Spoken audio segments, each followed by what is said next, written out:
My 78-year-old mother called me last Tuesday at 6 a.m. in a complete panic. She'd been watching the morning news and was convinced the world was ending. Again, she's always been someone who liked to stay informed. She wasn't sleeping well, and she'd developed what he called news-induced anxiety. I didn't even know that was a thing. When you're constantly hearing about disasters, conflicts, and problems from around the entire world, your nervous system can't tell the difference between real immediate threats and distant events that don't actually affect your daily life. But there's a huge difference between being informed and being overwhelmed.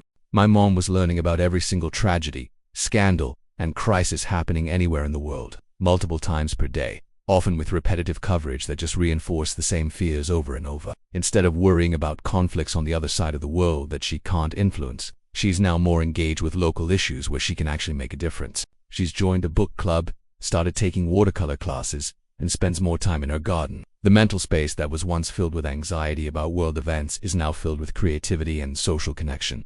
Pick one reliable news source. Limit yourself to 30 minutes a day and see how you feel. Fill that extra time with activities that bring you joy or connect you with real people in your community. And if this resonated with you, please share it with someone who might need to hear it. She's started volunteering at the library and attending town hall meetings.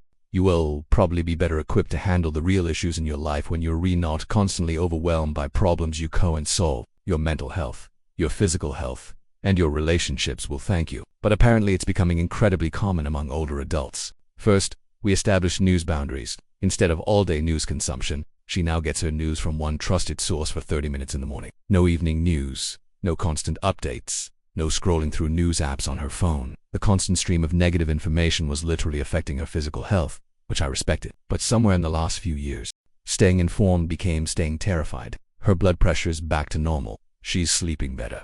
And when we talk, instead of sharing the day's disasters, she tells me about her painting or the interesting book her club is reading. She's still informed about important issues, but she's no longer drowning in them. She would wake up, turn on the news, and spend literally 8 to 10 hours cycling through different news channels. By evening, she'd be calling family members to share all the horrible things she'd learned that day. This was the third call like this in 2 weeks. That's when I realized something had to change. That's what I discovered when I started researching this.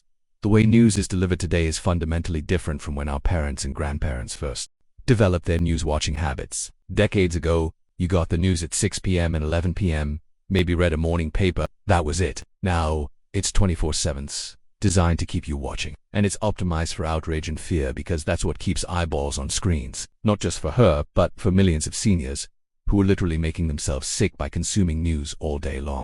If you're over 65 and find yourself glued to news channels from morning until night, feeling anxious, angry, or hopeless about the state of the world, this video might change how you think about your daily news consumption. And if you have elderly parents who seem increasingly worried about everything they see on TV, this creates a perfect storm. Many older adults have more time on their hands, especially if they're retired. They often feel disconnected from the fast-changing world around them, so news becomes a way to feel involved. But they're also more vulnerable to the emotional impact of constant negative information, because they may have less social interaction to balance it out.